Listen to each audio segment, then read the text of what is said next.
You can lose an entire year without wasting a single day. You can wake up early, work late, answer every message, solve every problem, and fall asleep completely exhausted, and still reach the end of the year with the most important parts of your life exactly where you left them. You were not lazy. You were busy every single day. That is what makes this trap so difficult to see. When you do nothing, you know you are avoiding your life. But when you are busy, avoidance can look exactly like responsibility. Think about today. You may have answered messages, attended meetings, fixed problems, and moved through a long list without stopping long enough to ask one uncomfortable question. What actually moved forward? Not what did you touch, not what did you reply to, what is different tonight because you gave another day of your life to it? The application that could change your career, the project you keep thinking about, the conversation you know you need to have, the decision that has followed you for weeks. Did any of it move? Or did you spend another day maintaining your current life while postponing the one you keep saying you want? That is not only a time management problem, it's a direction problem. The day that disappears. And it often begins before the day has properly started. You wake up and reach for your phone. There's already something waiting for you. A message, an email, a reminder, somebody else's request. You tell yourself you will check for 1 minute, but that minute quietly chooses the direction of your morning. One message becomes 3. One email creates another task. A small problem appears, and because it can be solved quickly, you solve it. For a moment, you feel productive. Something has ended. A little pressure has disappeared. Then another request arrives. By the time you finally open the work that matters, your mind is already crowded. So you promise yourself you will do it after lunch. After lunch becomes evening. Evening becomes tomorrow. And tomorrow begins with the same phone, the same inbox, and the same promise. This is how important parts of life remain unchanged for months.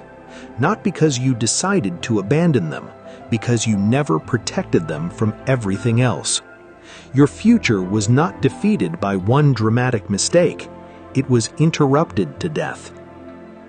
Why urgency always wins. Urgent work has one enormous advantage over important work. It makes noise, it flashes, it rings. It arrives with a deadline and another person's expectations attached to it. Important work is usually quiet. Your health does not send a notification at the exact moment you should take care of it. The book you want to write does not ask why the first page is still empty. The business you want to build does not mark itself urgent. The relationship that needs an honest conversation may continue looking normal from the outside. Your future rarely shouts. It waits. And because it waits, you assume it can wait a little longer. The urgent task says, "Deal with me now." The meaningful task says, "Choose me deliberately." Meaningful work often begins with no applause, no guarantee, and no clear ending. Only you sitting in front of something unfinished, wondering whether your effort will lead to anywhere. So you return to the safer task, the email you can answer, the box you can check, the problem that makes you feel useful. You may complete 20 small things and still avoid the one thing you will think about before falling asleep. Not because the smaller things matter more, because they give you relief faster. If this feels uncomfortably familiar, tap the like button, not because liking a video fixes the pattern, but because recognizing the pattern is the first moment you stop calling it normal. The motion loop. Now imagine a treadmill. You can run hard, you can sweat, your heart can race, your legs can become exhausted. The effort is real. But when the machine stops, you are standing in the exact same place. Many days work like that. Motion, small completion, temporary relief, repeat. An unread message creates tension. You answer it. The tension disappears. A notification appears. You clear it. Somebody asks for help. You solve the problem. Each small task gives you a visible ending. Meaningful progress often does not. You can write for an hour and still have an unfinished page. You can exercise for a week and almost see no visible change. You can build something for months before anyone notices. You can make the right decision and still feel uncertain afterward. Busyness rewards you immediately. Progress asks you to continue before the reward appears.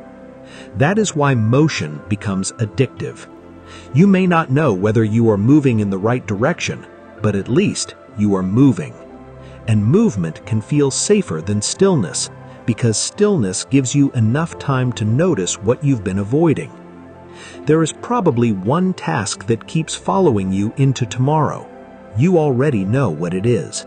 The application, the business, the first page, the phone call, the health decision, the boundary, the conversation. Write one word in the comments. You don't need to explain your entire life.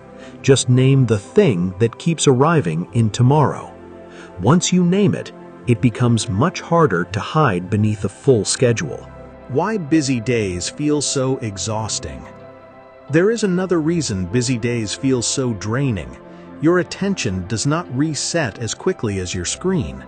You begin something important. A message appears. You check it for 10 seconds. When you return, the thought you were building has disappeared. You read the same paragraph again.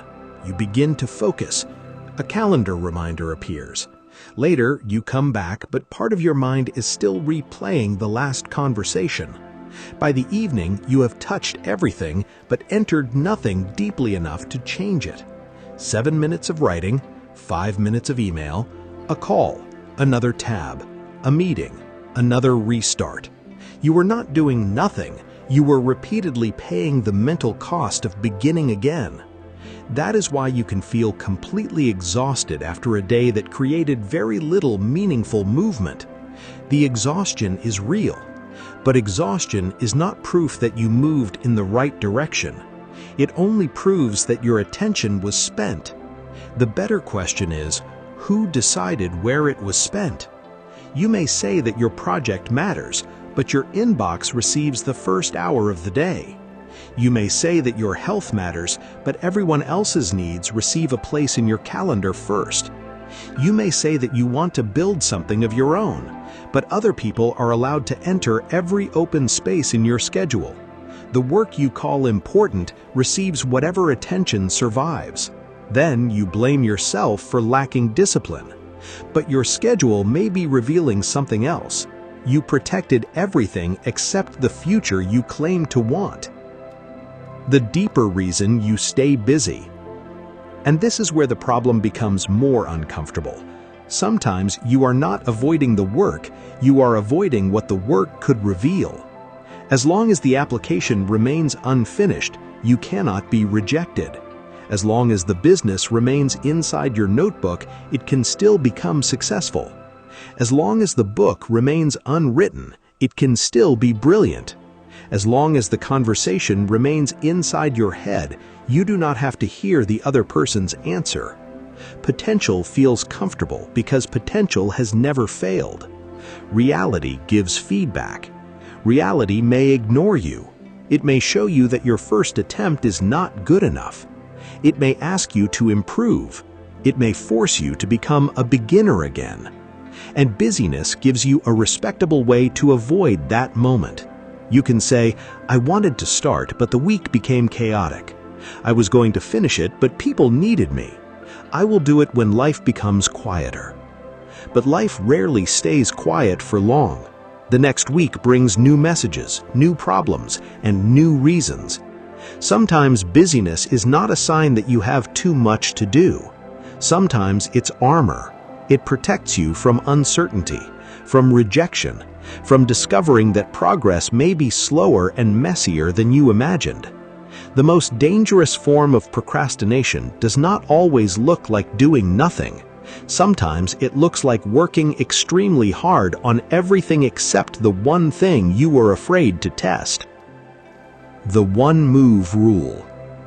So how do you step off the treadmill without abandoning your responsibilities? You do not need to ignore every email. You do not need to cancel every meeting. You do not need to buy another planner, wake up before sunrise, or redesign your entire life. You need one rule. Before your day becomes about maintaining your current life, make one move that improves your future position. One move. Not 10 goals, not a perfect morning. One finished action that creates visible evidence of progress. Before you sleep tonight, ask yourself, if tomorrow becomes completely chaotic, what is the one completed action that would still make the day count? Your answer must be specific. Work on my business is not an action. Send my offer to 3 potential clients is. Improve my health is not an action. Walk for 30 minutes before checking my phone is. Work on the application is too vague. Complete and submit the first section before opening my inbox is clear. The action needs a finish line. Then protect the first 25 minutes you can control. Before messages, before notifications, before other people begin placing demands on your attention. When you begin, your mind will offer alternatives. Check the inbox first. Find a better template. Make coffee. Organize the desk. Watch one useful video. Research a little more. Every suggestion will sound reasonable. You do not have to fight those thoughts. You only have to stop obeying them. Open the document. Write one imperfect sentence. Make the call. Send the message. Take the walk. Create one piece of evidence that the thing you care about is no longer waiting untouched. After 25 minutes, it may not be finished.